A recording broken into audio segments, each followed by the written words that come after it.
ini identifikasi peserta didiknya seperti ini. Kemudian baru setelah tahu kebutuhannya apa, kita mengidentifikasi materi layanannya apa.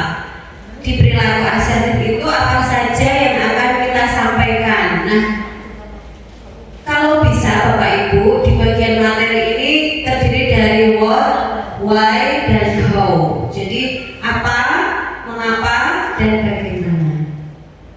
Kemudian kalau yang kurma kemarin itu kan kita kenal profil pelajar Pancasila, nggih. Jadi ini masuk profil pelajar Pancasila apa yang kurikulum Merdeka kemarin. Nah, ini pengembangan dari deep learning ini ada dimensi profil lulusan. Materi ini masuk ke SKKPD yang mana? Nah, masuk ke SKKPD yang mana?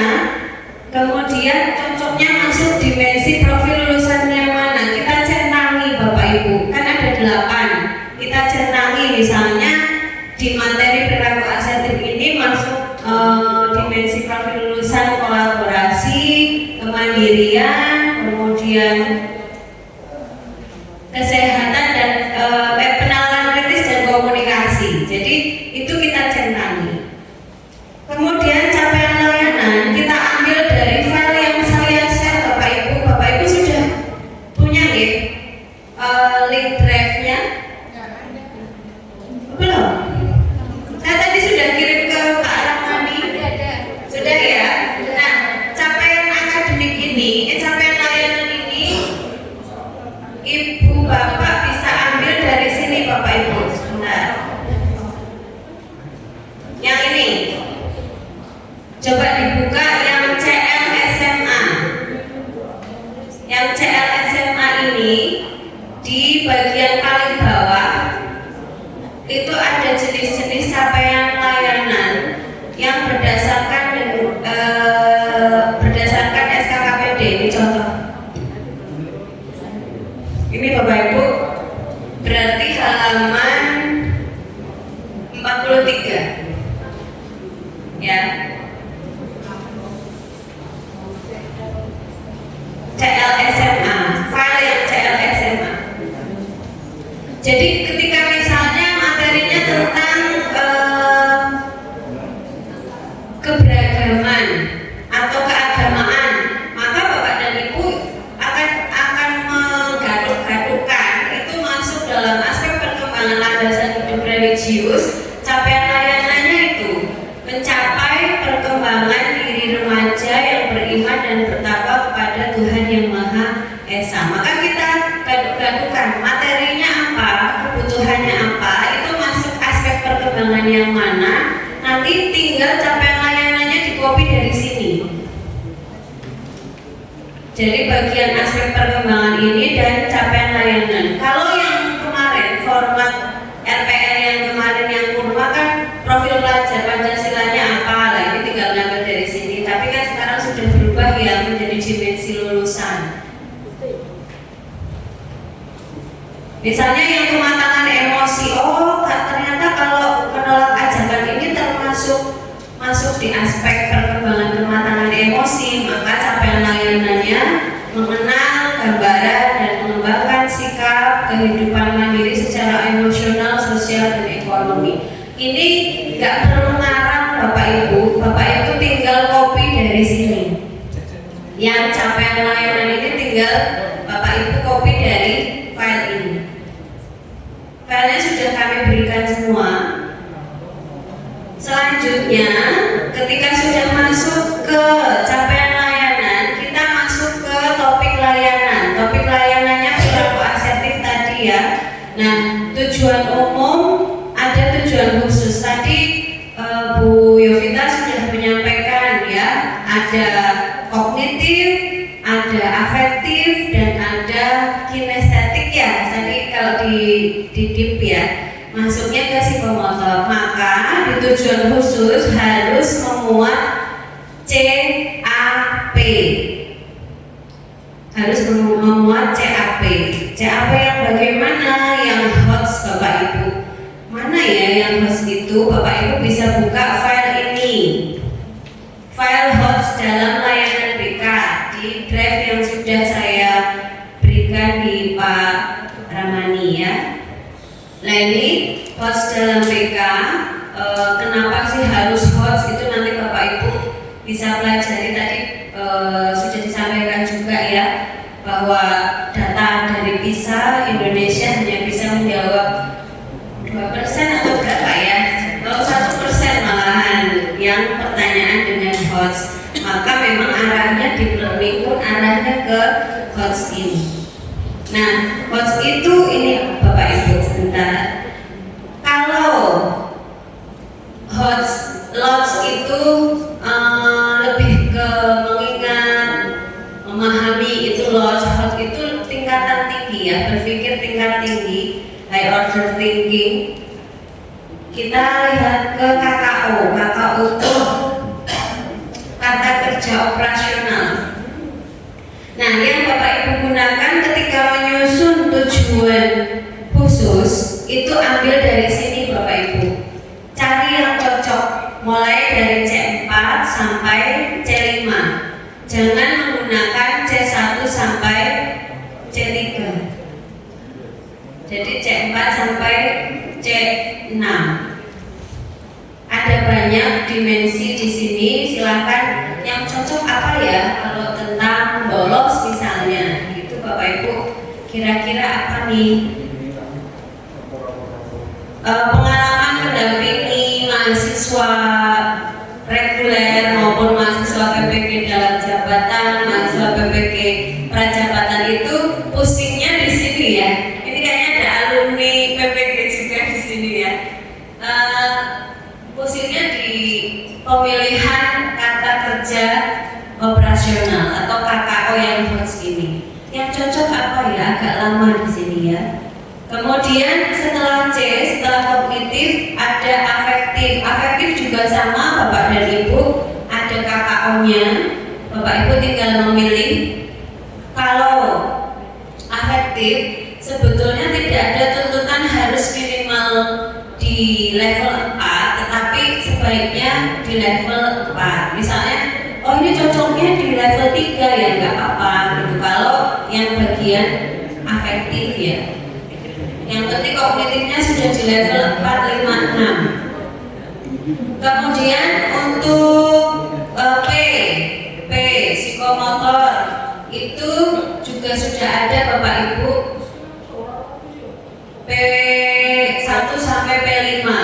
Ini memang sebaiknya di P4, tetapi kalau memang P ini terpaksanya di P3 masih bisa diterima. Cuma disarankan sama C, A, P semua di level 4 ke atas.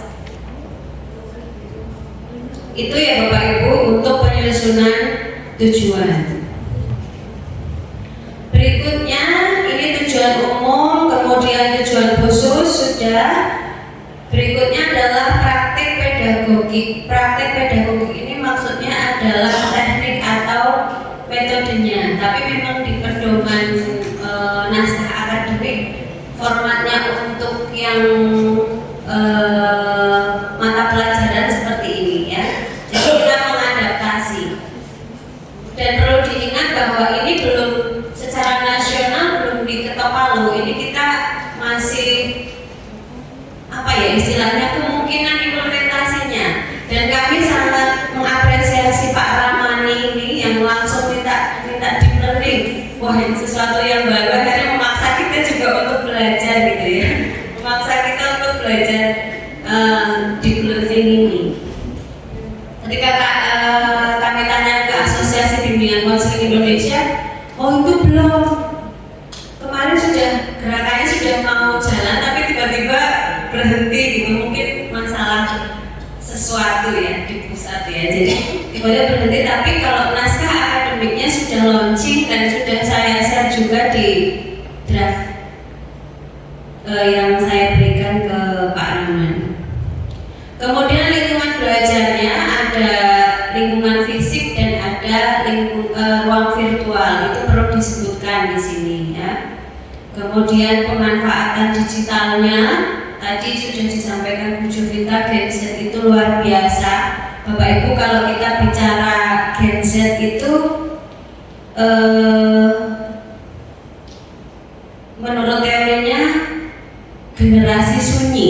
Kira-kira kenapa Bapak Ibu disebut generasi sunyi?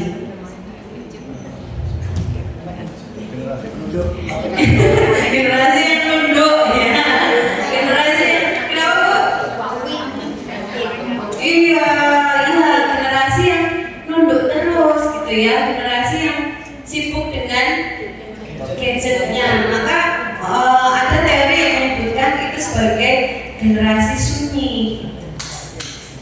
Nah, salah satu kelemahan di balik semua kelebihan-kelebihannya gadget yang kalau Bapak Ibu minta tolong apa saja terkait handphone mereka bisa nih. Tanpa diajari mereka sudah bisa sendiri ya. Karena mereka dari lahir sudah oek-oek itu Bapak Ibunya sudah mengenalkan. Setelah lahir anak kami udah cetrek gitu. Jadi begitu lahir gak lihat wajah bapaknya dulu, malah lihatnya handphone duluan. Di foto dulu, di video dulu kan gitu ya. Dari dia bangun sampai dia mau tidur ketemunya dengan handphone. Kalau nggak ada kayaknya ada yang hilang. Coba saja handphonenya dipinjam, nggak usah 1 hari Bapak Ibu, 2-3 jam mesti stres mereka ya. Jadi dibalik kelebihan mereka tentunya ada kelemahan. Kelemahannya apa Bapak Ibu?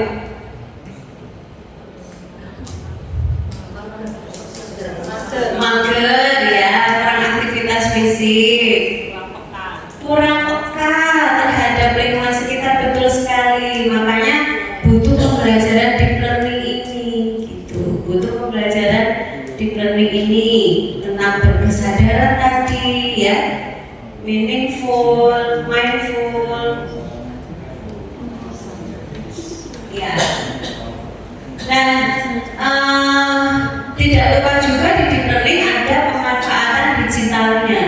Karena memang kalau untuk gadget kita nggak bisa enggak gitu, nggak bisa tidak memanfaatkan aspek digital. Jadi memang harus ada poin pemanfaatan digitalnya apa nih? Guru mau memanfaatkan apa nih? Itu harus dituliskan di sini. Nah, itu dituliskan salah satunya misalnya adalah menggunakan link SID, link Google Drive tapi yang sudah dikaitkan dengan SID. Kemudian langkah-langkahnya Bapak Ibu tadi sudah disampaikan juga.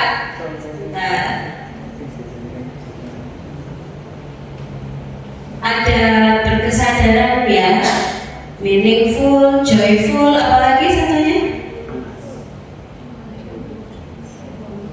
Ayo, mindful, joyful, meaningful ya. Ini di awal bergembira, joyful gitu. Kemarin kami bertanya juga, apakah ini harus urut? Ternyata di naskahnya tidak harus urut. Bisa tidak harus urut, harus meaningful dulu atau harus joyful dulu, itu terserah kita mau menempatkannya di mana. Nah, ini tahapan proses pembelajarannya kan ada memahami, mengaplikasi, kemudian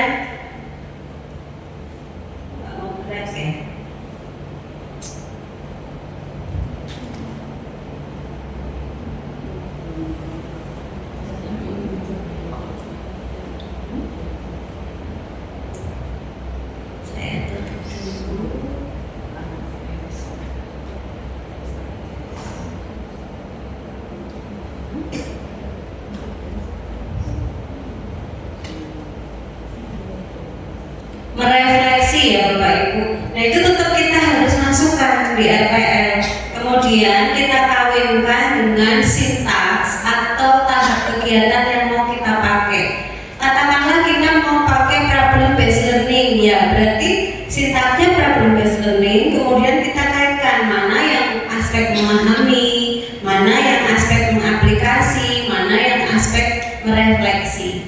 Jadi kita kaitkan. Nah kebetulan tahapan ini kan menggunakan modeling ya. Jadi contohnya ini modeling. Jadi bisa jadi project based learning, bisa jadi problem based learning. Terserah Bapak dan Ibu, sintaknya disesuaikan. Kemudian kita golong-golongkan mana yang memahami, mana yang mengaplikasi, mana yang merefleksi.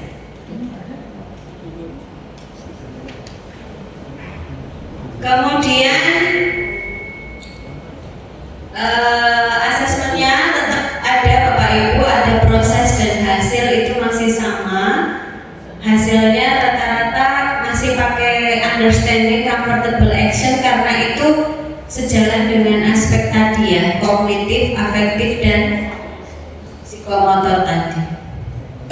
Itu Bapak Ibu terkait RPL yang nantinya akan bisa Bapak Ibu kembangkan di sekolah. Kalau seandainya ada yang bertanya, ini diplomanya di mana, Bapak Ibu bisa menunjukkan ini ya. Dimodifikasi, tapi dimodifikasi dengan gaya selingkuh di Kabupaten Kendal tentunya. Oke. Ada yang ingin didiskusikan Bapak Ibu?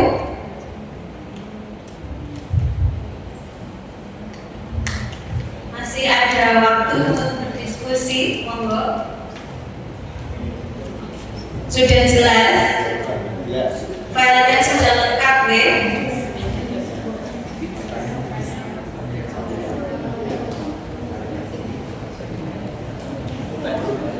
Ya, Bapak, monggo Bapak.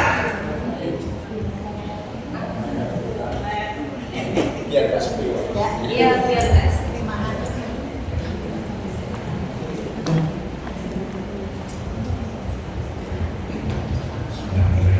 Assalamualaikum warahmatullahi wabarakatuh. Waalaikumsalam warahmatullahi wabarakatuh. Terima kasih Ibu sudah memberikan kesempatan saya untuk bertanya nih.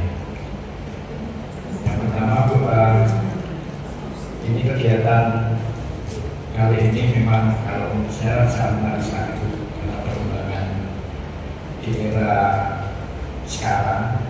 Dalam hal ini kemarin kita ada kurikulum yang namanya kurikulum merdeka, bahkan sampai diseru-seru merdeka atau layanan. Kemudian ada lagi namanya development atau pembelajaran yang lebih mendalam. Memang kenyataannya di era sekarang itu secara umum tadi apa yang sudah disebutkan ya, ada era mengunduh dan sebagainya, era sepi dan sebagainya. Memang itu kenyataan semacam itu. Yang ingin dinamika yang sekarang bahwasannya secara spesifikasi karena kita profesinya adalah guru BK, yaitu di dalam kegiatan-kegiatan setiap hari di sekolah, bahwasanya anak itu memang ya kita disuruh ya, atau katakanlah di sekolah itu pokoknya kegiatan sekarang ada yang namanya sekolah ramah anak. Terkadang sendiri kalau saya melihat secara kenyataan kita suruh ramah dengan anak. Terkadang kita terkadang dari anak itu yang tidak ramah sama sekolah. Itu nyata seperti itu. Iya, kita senyum, ya senyum salam sapa, tapi kita ikhlas karena melayani anak-anak, kita melayani masyarakat. Memang kita dididik untuk seperti itu. Bahkan kita alhamdulillah secara umum guru BK yang ada di sini, teman-teman saya itu guru ini ramah-ramah, bukan melayani dan sebagainya. Kalau saya lihat ya status dari teman-teman itu luar biasa, sekali senyum dan sebagainya, joyfulnya luar biasa. Kemudian tantangan ke depan ini memang kalau kita itu tidak bisa berdiri sendiri dalam hal ini di guru BK tidak berdiri sendiri. Kita juga harus bekerja sama dengan yang namanya dengan kalau di lingkungan sekolah itu ya ada kepala sekolah dan semua warga sekolah itu saling mendukung. Dalam hal ini banyak anak-anak kita itu juga bermasalah. Terkadang kita mau senyum pun kita sendiri pun bermasalah. Iya, kita sendiri bermasalah. Kadang tidak joyful dulu, tapi kita dituntut untuk itu untuk profesional. Nah, ini yang ingin saya tanyakan Bu, kita tuh ada development seperti ini, kita suruh mendalam dalam arti kegiatan belajar yang mendalam untuk anak. Sebetulnya saya masih ingat anak ini biar seperti Ki Hajar Dewantoro, kalau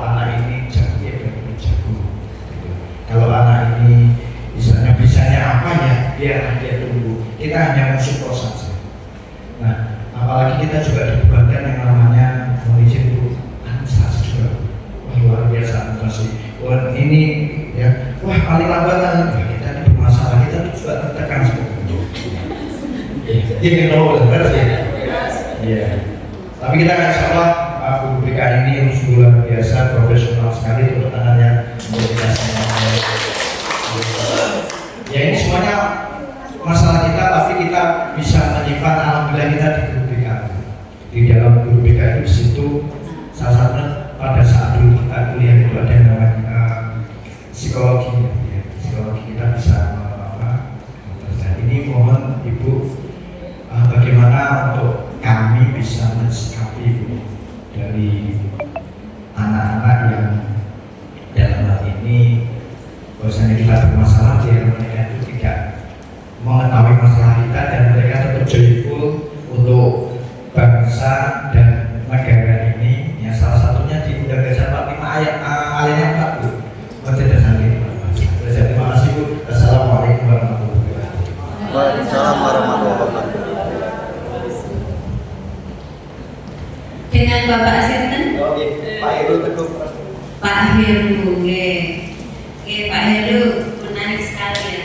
Tadi yang Pak Heru rasakan juga seperti yang kami rasakan Pak. Jadi waktu tadi ngobrol dengan Pak Kepala Sekolah juga memang unik ya yang generasi sekarang. Contoh sederhana, mahasiswa baru saja tadi pagi saya janji ketemu jam 8, saya telat 5 menit Pak di WA. Ibu, saya sudah di sini sejak jam 8 gitu, padahal saya telatnya 5 menit gitu ya. Terus ada lagi yang tanya, Ibu di mana? Saya mau bimbingan. Ya kadang-kadang muncul apa ya? Muncul gitu ya. Muncul rotok-rotok piye, tapi kemudian berusaha untuk melerem ngayu-ngayu. Oh iya, generasinya berbeda. Zaman saya dulu di sini ada kakak kelas saya, ada teman seangkatan saya ya. Ada mahasiswa saya juga. Zaman dulu mana berani saya begitu ke dosen saya ya, mana berani mau WA aja, mau SMS itu dipikir-pikir sampai berkali-kali. Nah sekarang ya memang itu tantangannya Bapak Ibu, tantangan kita untuk memberikan pemahaman pelan-pelan dan memahami bahwa generasi mereka berbeda dengan generasi kita. Kata Ali bin Abi Thalib, didiklah anakmu sesuai dengan zamannya, jangan didik anakmu sesuai zamanmu, kan gitu ya. Jadi dididik sesuai zaman anak-anak sekarang. Nah, terkait pertanyaan berikutnya, bagaimana caranya anak-anak tidak perlu tahu masalah kita, gitu. Tidak perlu tahu masalah yang sedang kita hadapi, mungkin tagihan-tagihan pekerjaan, belum tagihan KPR, tagihan cicilan yang lain misalnya gitu ya. Bagaimana caranya? Ya tadi berkesadaran gitu nih Pak. Ketika masuk ke sekolah, ketika saya dan Bu Yovita masuk ke kampus, maka all out gitu. Kita menyadari bahwa saat ini saya sedang di kampus, saat ini Bapak Ibu sedang di sekolah, maka yang kita hadapi adalah siswa. Bagaimana kita bisa memberikan yang terbaik gitu. Jadi menyadari saat ini, saat ini saya sedang berhadapan dengan murid-murid saya kesampingkan masalah-masalah yang ada dalam diri pribadi saya. Mungkin ada yang sedang mencari jodoh, ini yang muda-muda yang belakang ya. Itu juga mungkin cepat, kok untuk jodoh ya, kalau lagi misalnya seperti itu. Ya itu dikesampingkan gitu. Ketika mau melayani anak-anak full gitu, bahwa saya saat ini sangat sadar, sangat memahami bahwa saya harus melayani siswa. Jadi ini sih istilahnya apa ya, meletakkan beban dulu sebentar, kita tangani yang ini, nanti Pak pulang ke rumah balik lagi Pak ya, jaketnya balik lagi, kacamatanya balik lagi. Tapi ketika masuk ke sekolah ya ganti kacamata guru, ganti jaket guru gitu ya. Begitu pulang ke rumah celananya ganti, bajunya ganti kan gitu. Begitu ya Pak. Oke. Ada lagi Bapak Ibu? Gue silakan Bapak Ibu yang ingin bertanya.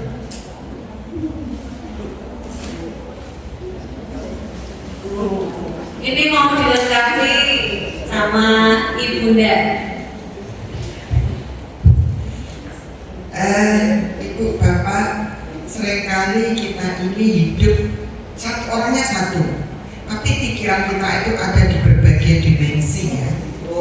Ada di sekolah, ada di rumah, mungkin juga ada di tempat yang lain di mana ada hal yang perlu kita perhatikan. Saya kira Ibu Bapak, kalau tadi kita diingatkan untuk berkesadaran, saya ingat saya baca kemarin, saya lihat satu video, sadar diri adalah untuk sadar diri. Jadi kita harus supaya ingat, kita harus supaya sadar saat ini posisi kita di mana, yang menjadi tanggung jawab kita apa, itu yang harus kita hadapi. Tapi itu harus dilatih. Nah, sampai di situ saya jadi ingat yang namanya kecerdasan emosional. Pernah dengar kan Bapak cerdas emosional? Kita harus cerdas secara emosi. Jadi kita ada di mana, yang kita hadapi siapa, kita harus sadar yang sedang bekerja dalam diri kita apa. Kalau kita ada di sekolah, kita menghadapi seorang anak, maka kita harus memposisikan, kita mengutamakan berempati pada dia. Jadi kita sudah sadar perasaan bekerja dalam diri kita, ini mestinya kita bisa batasi. Nah, kita batasi, kita fokuskan pada yang kita hadapi, anak. Dan untuk anak itu kita kembali belajar memahami emosi anak, berempati pada emosi anak, sehingga dengan mengesampingkan hal-hal yang sedang berkecamuk dalam diri pada saat itu, kita fokus pada apa yang dialami anak, apa yang dirasakan anak, kita tetap bisa menjalin komunikasi. Itu ajarannya kecerdasan emosi. Namun memang anak sekarang ada kalanya anak-anak itu ya namanya anak Gen Z ya. Ada teman dosen yang lebih muda dari saya, jauh lebih muda dari saya. Ketika saya jalan, segerombolan mahasiswa, "Ibu, halo Ibu, dadah Ibu," begitu pada saya. Nah, saya disapa begitu, saya ini kok ya katut gaya ABG ya. Saya ya dadah-dadah gitu, saya gini, saya kan dadah-dadah terus gini. Teman lain yang jauh lebih muda dari saya terus katakan gini pada saya, nih, kok gitu sih anak-anak sama mami? Semua tuh manggil saya mami, ya, gara-gara ini manggil saya mami, jadi semua satu kampus ikut manggil saya mami. Nah, kok anak-anak tuh kok manggil mami gitu, nyapanya kok gitu? Kenapa? Kan gak sopan. Malah bu kayak gak ngerti. Gen Z saya gitu. Oh, jadi gitu mesti kita terima. Loh, lihat situasinya, lihat konteksnya. Kalau dalam situasi seperti itu mereka di luar kelas, pas ketemu di jalan mereka dalam kegembiraannya menyapa seperti itu, masa saya mau melotot dengan judes? Kan ya nggak pas. Agar saya tetap bisa berinteraksi dengan dia, saya tetap menyapa halo-halonya, tapi saya tetap dengan mengingatkan ketika mereka dekat, saya beritahu, di jalan jangan teriak-teriak gitu, cantik-cantik kok teriak-teriak gitu, nanti gak ada yang ambil mantu loh, kayak gitu kan. Nah, mereka ya namanya mahasiswi ya, mereka tertawa cekakakan, bukan cekikian, tertawa cekakakan, paham ya maksud saya?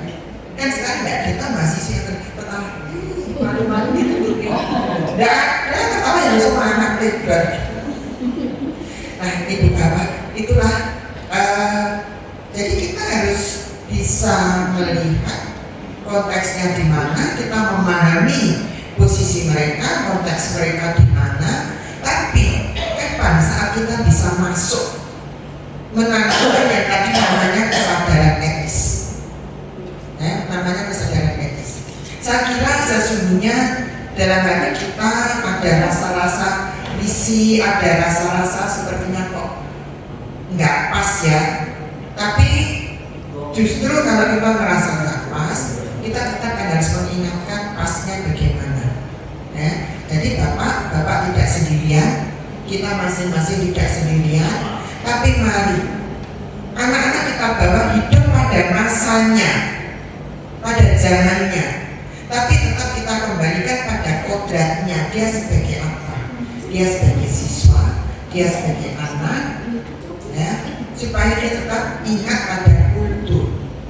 Nah, ini jadinya saya ingat filosofinya diajak di Watara, membawa anak hidup pada zamannya dengan tidak melepas kodratnya dan tidak lepas pada lingkup budayanya. Itu Ibu Bapak. Jadi ya kita tetap harus bisa menyesuaikan dengan dinamika mereka, tapi tetap kita kembali tadi di learning antara yang ditekankan karakter perilaku etis. Demikian Ibu Bapak, sekedar berbagi. Ada lagi Bapak Ibu? Cukup ya? Pak Ramani, saya izin menyampaikan pesan dari tim PMB Pak. Oke, monggo. Oke.